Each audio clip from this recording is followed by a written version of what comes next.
ये है पूरी दुनिया जिसके बीच में हम भी रहते हैं। ये अरब या इजराइल या मुस्लिम और यहूदी के बीच युद्ध नहीं है।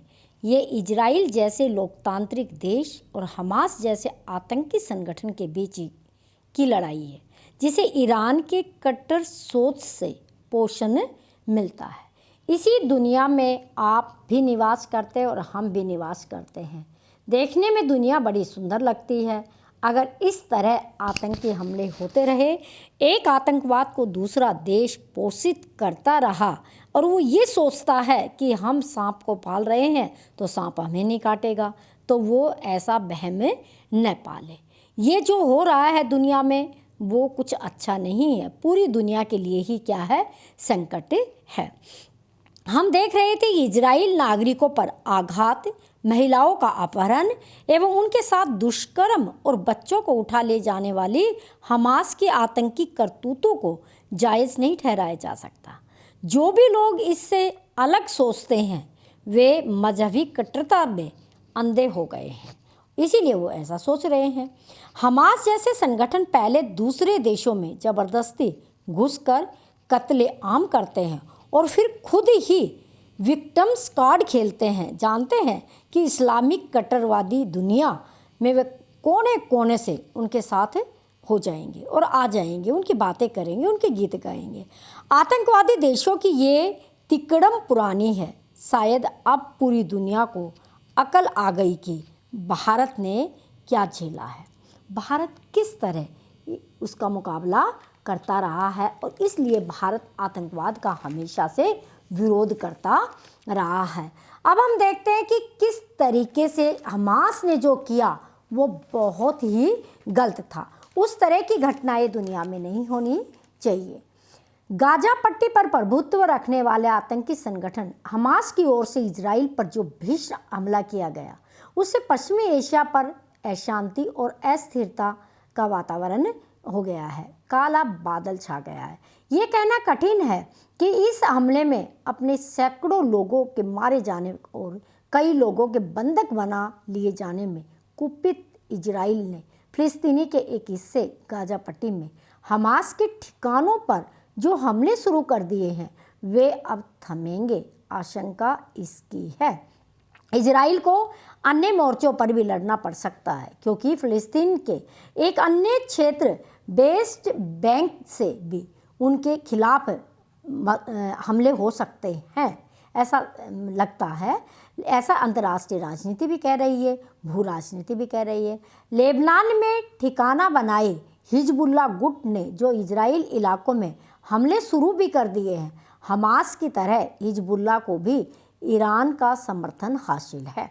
यदि फिलिस्तीन के पक्ष में जॉर्डन, सीरिया और मिस्र भी इजराइल के खिलाफ सक्रिय हो जाए तो हैरानी नहीं होगी इस बात की, क्योंकि अतीत में ये देश मिलकर उस पर चढ़ाई कर चुके हैं। जो भी हो, इजराइल और अरब देशों के बीच तनाव बढ़ना तय है। इस तनाव का असर पश्चिमी एशिया के साथ साथ अन्य देशों पर भी पड़ सकता है, क्योंकि जहां अमेरिका और यूरोप इजराइल के साथ है, वहीं चीन और रूस फिलिस्तीन के पक्ष में खड़े हो रहे हैं।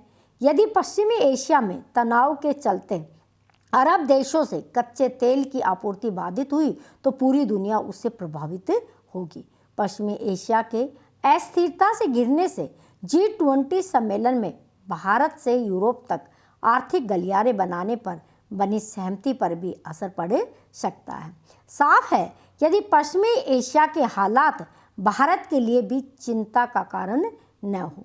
ऐसा हो सकता है क्योंकि इजराइल को एक तरह से अपने अस्तित्व की लड़ाई लड़नी पड़ रही है, इसीलिए तत्काल माहौल शांत होने की आशा कम ही लगती है। हमास ने इजराइल के खिलाफ जैसी बर्बर कार्रवाई की, उसकी मिसाल मिलना कठिन है। हमास ने वैसे ही बर्बरता दिखाई जैसी इस्लामिक स्टेट दिखाता रहा है। हैरानी इस पर है कि हमास आतंकियों की रोंगटे खड़े कर देने वाली क्रूरता के बाद भी कई देश उसका समर्थन कर रहे हैं। हमास ने एक ऐसे समय इजराइल पर हमला किया है जब सऊदी अरब और इजराइल के बीच मेल मिलाप का आसार बन रहे थे। इस मेल मिलाप की नींव डालने का काम पूर्व अमेरिकी राष्ट्रपति डोनाल्ड ट्रंप ने अब्राहिम समझौते के माध्यम से किया था और इसी समझौते को आगे ले जाते हुए सऊदी अरब और इजराइल के बीच मैत्री संबंध कायम कराने की पहल जो बाइडेन अमेरिकी वर्तमान राष्ट्रपति कर रहे थे। बाइडेन की इस पहल में फिलिस्तीनी का मामला भी सुलटने के आसार नजर आ रहे थे, लेकिन ईरान को ये पहल रास नहीं आ रही थी। ये मानने के पर्याप्त कारण है कि उसने ही हमास और फिर हिजबुल्लाह को इजराइल पर हमले करने के लिए उकसाया है।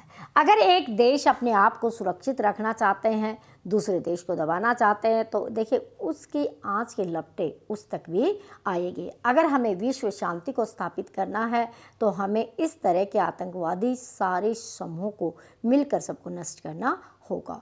Thanks for watching. स्वस्थ रहिए, व्यस्त रहिए और विश्व शांति के लिए कामना करते रहिए।